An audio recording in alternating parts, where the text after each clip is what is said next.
President Obama laid out his agenda for 2012 in his State of the Union speech. Now Republicans are preparing to issue their plan in a new budget. The man behind the plan is Congressman Paul Ryan, chair of the House Budget Committee. And Congressman, welcome back to Fox News. Thanks for having me back. Let's start with the President's State of the Union speech this week and his central argument that Democrats are looking out for the middle class while Republicans want to protect the rich. Take a look. We can either settle for a country where a shrinking number of people do really well, while a growing number of Americans barely get by. Or we can restore an economy where everyone gets a fair shot, and everyone does their fair share, and everyone plays by the same set of rules. Isn't that a strong, at least, a strong political message? The irony of this is the president's policies do the exact opposite. What we got, I was there, so I heard this speech a couple of times now. We basically got this. The president can't run on his record. It's a miserable record. He's not going to change his tune and moderate like, say, Bill Clinton did in 1996, because he's really stuck with his ideology. So he has no choice but to divide. And so he is going to run a very divisive campaign for political gain. And he has this concept of inequality where he uses the kind of rhetoric we use, but the policies he's producing will result in crony capitalism, will result in giving more power to the government to supervise our lives, to give us a stagnant economy, where the rich and the powerful are the ones who are picking it. So what I'm trying to say is he is giving us a future of debt, doubt, and decline. He barely even mentioned the budget, the deficit, or the fact that that was the day which marked 1,000 days since the Senate bothered even passing a budget. So it's a record they can't run on. So the president's going to use this divisive rhetoric, and the outcome of these policies is to consolidate power in Washington, where you have crony capitalism, which his rhetoric tries to decry. All right, but let me pursue this. The president is proposing the Buffett Rule, the idea that if you're making at least $1 million a year, that you should pay at least a 30% tax rate. And he's proposing this just as we find out that Mitt Romney, who's a multimillionaire, was paying a 15% tax rate. Again, isn't that on just the simplest basis fair? If you oversimplify, you could probably make that case. I can get into the tax data. I can get into the fact that the effective tax rates people pay at the higher end are still higher than everybody else. But let's just look at the math. All these tax increases that the president's talking about, they only cover 8% of his proposed spending increases. The other 92% of the president's spending increases are borrowed money. So even if it doesn't even add up, it doesn't even go to the deficit. More to the point, instead of raising taxes, which disproportionately hit small businesses, you got to remember, 8 out of 10 businesses in America file their taxes as individuals.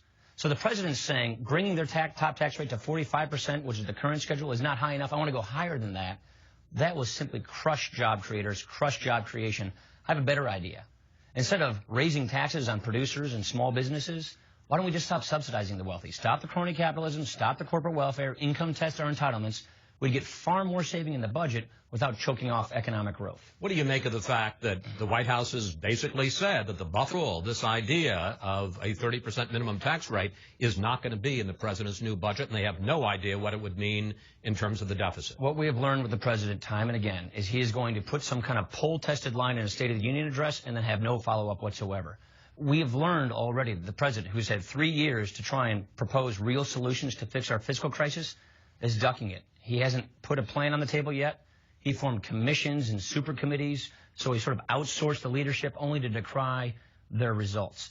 So we are not getting the kind of leadership we need from the White House at a time when America needs it the most. We have a debt crisis on our horizon. The Senate hasn't budgeted for 1,005 days now. The president isn't even proposing to tackle this fiscal crisis. And so what we need is a new president and a new Senate, and we need to give the country a very specific plan, a set of ideas on how we're going to solve these problems, and let the country choose in November what they want America to become. And we're going to do that. The president, as you point out rightly, did not even mention deficit reduction until more than half. Well, he did at all, but it was more than halfway through his speech, and then it was only a passing reference. Let's take a look. When it comes to the deficit, we've already agreed to more than $2 trillion in cuts and savings. But we need to do more. And that means making choices. But no mention at all of entitlement reform. He talked about using the savings from the wars that we're not going to fight any longer, at least in part, for more spending on infrastructure, which raises the question, is reducing our debt in a serious way? Is that just off the table for 2012? It appears to, because if the Senate's not going to pass a budget like they haven't for 1,005 days, then nothing happens. That's the way the process works. The House has to pass a budget according to the law by April 15th. Let me pick up on that, because the Democrats say that this argument, and you've said it several times about 1,000 days, is a bogus argument. They say we passed the Budget Control Act as part of the debt ceiling. I don't want to get too much in the weeds, but as part of the debt ceiling agreement in August, and in fact that act had even more, was a budget, and had even more teeth than a regular budget. If that's our solution to our fiscal crisis, then heaven help us. It doesn't come close to fixing the problem. The reason I say not at all with the president, all this war savings, it's mythical money. It's all borrowed money. It's basically saying we're not going to spend all this extra money in Afghanistan and Iraq in the future, and therefore we're going to take that money we would have otherwise borrowed and spend it on all these other programs. The president isn't leading. The president isn't being truthful with the American people about what kind of fiscal train wreck is coming. We're going to be. And we're going to pass budgets to show the country exactly how we propose to fix this problem. And, you know, the thing that's frustrating about this, Chris, is there is an emerging bipartisan consensus on how to fix these big problems. There are Democrats who agree with us on how to do tax reform, get the loopholes out, lower the rates. We're getting a bipartisan consensus on Medicare reform. The problem is the president and his party leaders are out on the left, standing on the sidelines looking in. So what we clearly need is a new White House and a new Senate, and then we can realize this emerging bipartisan consensus on how to fix these problems. Okay, let's talk about the Republican agenda. The House passed your budget plan. Last year, it didn't go anywhere in the Senate, so obviously it didn't become law. But let's take a look at what you guys passed last year.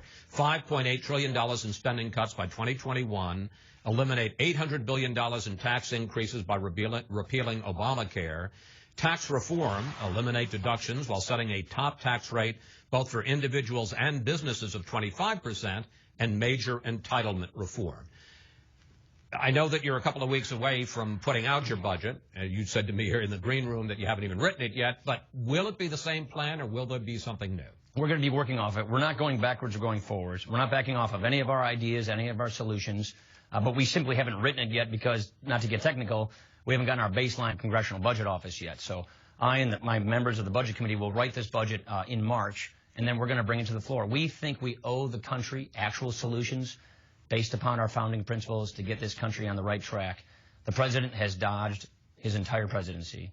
The Senate hasn't budgeted for 1,000 days, and the BCA is hardly a budget. The Budget Control Act. The Budget Control Act. That is hardly a budget. It is really devolving and delegating to others to lead. We're going to lead. We're going to pass a budget, and we're going to build upon the kinds of reforms we proposed last time. Well, let's talk about that, because there's some political problems, if not some substantive problems. Democrats are now saying that they're going to go after anyone who voted for your budget, the Republican budget. Which is basically every Republican. Okay.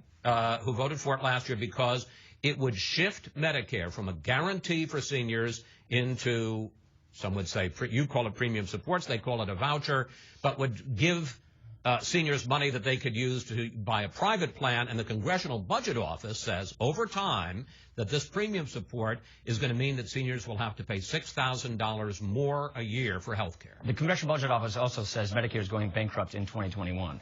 The trustees at Medicare say that there's a $37 trillion unfunded liability. If you take a look at our reforms, which don't change any Medicare benefit for a person 55 or above, and says for people 54 and below, when they retire, they'll have a list of guaranteed coverage options offered by Medicare, just like we do in Congress and federal employees have, and we're not going to subsidize the wealthy as much as everybody else, and we're going to subsidize the poor even more.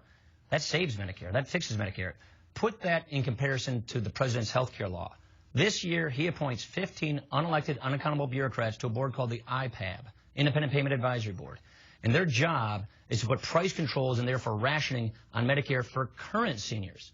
So the president's law takes $500 billion out of Medicare to spend on Obamacare, and now he's putting this new rationing board in place, which will lead to denied care to current seniors. So if you want to compare plans, our plan to save and strengthen the program, not change benefits for anybody 55 and above, and the president's plan to start rationing current seniors while still allowing the program to go into bankruptcy, I'm happy to take that debate.